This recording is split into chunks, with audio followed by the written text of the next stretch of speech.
প্রবল শক্তি সঞ্চার করে সম্প্রতি ভারতের অন্ধ্রপ্রদেশ উপকূল হয়ে বিদায় নিয়েছে বঙ্গোপসাগরে সৃষ্ট প্রবল ঘূর্ণিঝড় মোন্থা।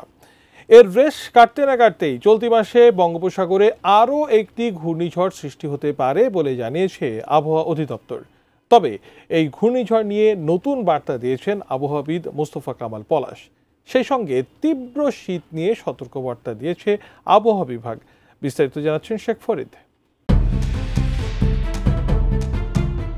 কার্তিকের শেষ দিকে এসে ধীরে ধীরে তাপমাত্রা কমে অনুভূত হচ্ছে শীত। এরই মধ্যে দেশের সর্বনিম্ন তাপমাত্রা নেমেছে 18 ডিগ্রিতে। এমন পরিস্থিতিতে আবহাওয়া অধিদপ্তর জানিয়েছে আগামী 3 মাসে দেশের সর্বনিম্ন তাপমাত্রা নামতে পারে 4 ডিগ্রিতে। সেই সঙ্গে এই সময়ে দেশে অন্তত 7টি শৈত্যপ্রবাহ হানা দিতে পারে। দীর্ঘমেয়াদী আবহাওয়ার পূর্বাভাসে বলা হয়েছে এই 3 মাসে দিন ও রাতের তাপমাত্রা ক্রমান্বয়ে কমতে পারে।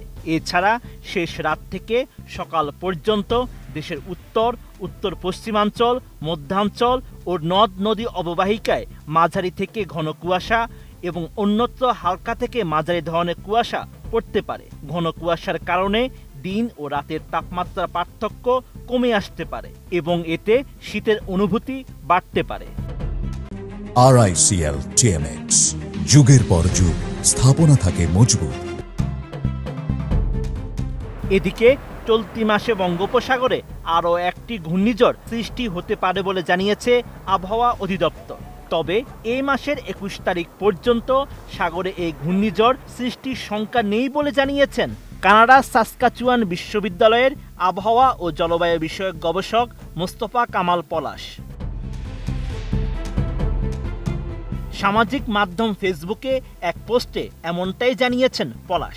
সেই সঙ্গে ফেসবুকে দেওয়া ওই পোস্টে 21 নভেম্বর পর্যন্ত সম্ভাব্য বৃষ্টিপাতের বিষয়ও জানিয়েছেন তিনি।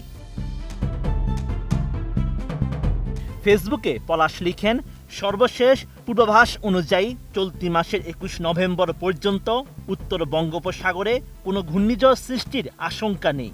এই সময়ে রংপুর, রাজশাহী ও খুলনা বিভাগে বৃষ্টিপাতের সম্ভাবনা নেই। তবে ঢাকা, ময়মনসিংহ ও বরিশাল বিভাগে সামান্য পরিমাণে বৃষ্টিপাতের সম্ভাবনা রয়েছে। এছাড়া সিলেট ও চট্টগ্রাম বিভাগে 1-2 দিন হালকা থেকে মাঝারি মানের বৃষ্টিপাতের সম্ভাবনা রয়েছে। দীর্ঘমেয়াদী পূর্বাভাসে আবহাওয়া অধিদপ্তর জানিয়েছে নভেম্বর থেকে আগামী জানুয়ারি পর্যন্ত দেশে স্বাভাবিকের চেয়ে বেশি বৃষ্টিপাতের সম্ভাবনা রয়েছে। সেই সঙ্গে এই 3 মাসে বঙ্গোপসাগরে 2 থেকে 4টি লঘুচাপ সৃষ্টি হতে পারে, যার মধ্যে 2টি নিম্নচাপ অথবা ঘূর্ণিঝড়ে রূপ নিতে পারে। Sheikh Farid, ATN news.